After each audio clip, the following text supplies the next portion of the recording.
De actualidad.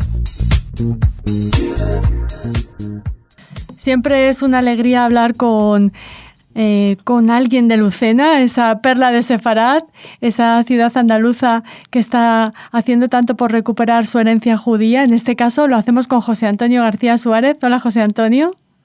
Hola, ¿qué tal? José Antonio es coordinador territorial de la unidad de producto Tu Historia de Lucena. Quizá tengamos que explicar primero a nuestros oyentes qué es esta unidad y después hablamos de Eliosana 1148, si te parece, José Antonio. Muy bien, bueno, pues la unidad territorial es un área, un departamento dentro de la Fundación Ciudades Medias del centro de Andalucía. Es una fundación pública que integra diferentes ciudades y una de esas ciudades es Lucena.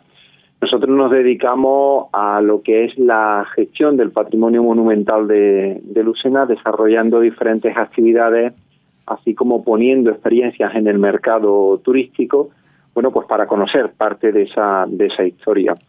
Nosotros gestionamos, en este caso, la necrópolis judía y desarrollamos diferentes actividades que tienen como objetivo dar a conocer ese pasado judío de Lucena. Y en este caso lo hacéis a través de este Eliosana 1148. ¿Cómo se lo presentarías a nuestros oyentes?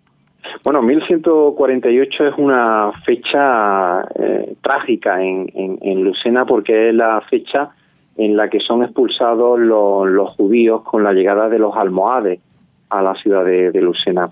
Y digamos que para recordar a esos judíos que tuvieron que llevar a cabo también su peculiar diáspora, repartiéndose por el resto de Sefarad y repartiéndose incluso también pues por otros puntos del norte de África, por Francia, etcétera.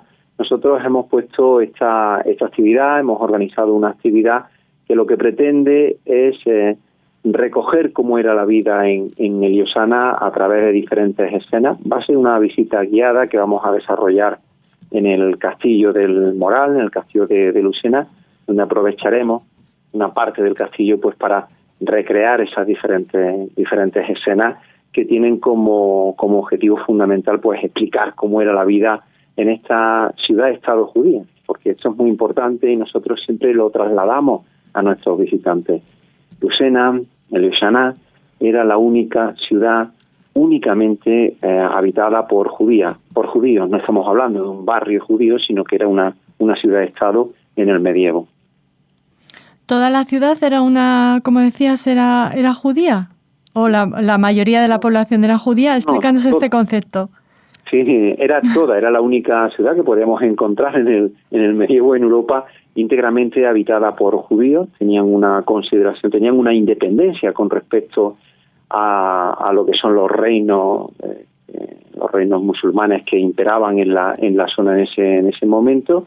Y vuelvo a repetir, tenían su independencia militar, una independencia política, una independencia a nivel comercial, etcétera. Ellos, lógicamente, la comunidad pagaba unos tributos y a cambio podían exhibir esta independencia dentro de todo lo que era pues la península ibérica, ¿no? Siempre es algo que nosotros lo destacamos en nuestra visita. Nosotros hacemos una visita que se llama la Perla de Sefarad. Uh-huh. Y allí trasladamos a todas las personas que no estamos hablando de un barrio judío como podía ocurrir en Toledo, en Córdoba, en Sevilla, sino que aquí la ciudad estaba íntegramente habitada por judíos y gozaban de una independencia, hasta la configuración casi de una idea de ciudad-estado independiente, ¿no? ¿Y que los límites geográficos, digamos, de ese Eliosana son los que ahora tiene Lucena? No, mucho menos. Claro. Era una ciudad mucho más pequeña, enclavaría su frontera estaría dentro de lo que podemos considerar propiamente el casco casco histórico de la ciudad. Posteriormente, debemos de recordar que los judíos fueron expulsados en ese 1148 con la llegada de los almohades. Y luego en 1240 viene en este caso Fernando III, conquista para los cristianos por primera vez, porque Lucena en su origen fue una ciudad judía, no fue una ciudad cristiana con un barrio judío, sino que fue una ciudad judía, pero en 1148 los almohades, esas tribus intransigentes, no están dispuestos a negociar con los judíos y arrasan con Heliosana. Y luego en 1240, cuando vienen por primera vez los cristianos, lo que hacen en este caso es que la convierten en una ciudad cristiana. Y hay algunos de esos judíos que salieron fuera en 1148, regresan, pero ya ni mucho menos en la cantidad, en el número de habitantes que tenía Heliosana. Y sí que es verdad que ellos terminan montando luego pues una judería a partir de 1240, ¿no? O sea que sí podemos afirmar entonces, José Antonio, que en el momento de la expulsión de 1492 había presencia judía en Lucena. Claro, habría una presencia judía e incluso aquí hay una fecha también muy interesante, que es la de posterior al 1492, cuando son muchos también los criptojudíos que llegan hasta Lucena, hasta la antigua Heliosana, atraídos pues por esa consideración que llegó a tener Heliosana. No debemos de olvidar que en torno a ese siglo XII a Lucena se la consideraba una ciudad santa, ¿eh? Era una ciudad donde los judíos sefarditas estaban de alguna manera obligados a pasar y a estudiar allí si querían alcanzar un determinado estatus social, ¿no?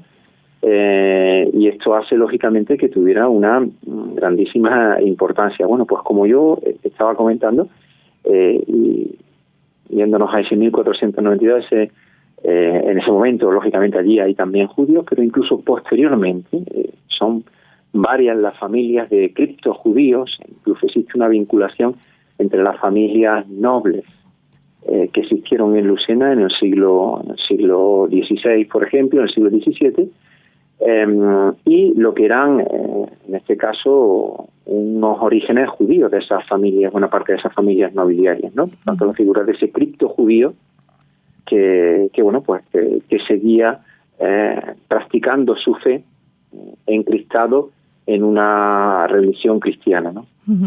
Vamos a hablar de Heliosana 1148. ¿Cómo se ha planteado? ¿Quién la realiza? ¿Cuánto dura? Danos más detalles, por favor. Pues sí, os comento. Al final van a ser los días 28 y 29 de septiembre, dentro del mes sefardita que se está desarrollando en Lucena, donde hay diferentes actividades vinculadas con la cultura y con la difusión del patrimonio judío, liderado todo por lo que es el Ayuntamiento de Lucena y también por la Comisión Técnica del Turismo Judío. Hay diferentes actividades, como he dicho. De hecho, tenemos una también ya este fin de semana, que es una perla de Sefarat. Pero nuestra actividad se concentrará en esos 2 días. Habrá tres pases. Los pases serán el viernes al atardecer y luego ya el sábado también al atardecer, tarde-noche, en la noche ya del sábado, ¿vale? Y serán un pase aproximadamente de 1 hora y media, donde los asistentes serán recibidos por un anfitrión, y ese anfitrión, junto a una serie de personajes, le harán trasladarse en el tiempo.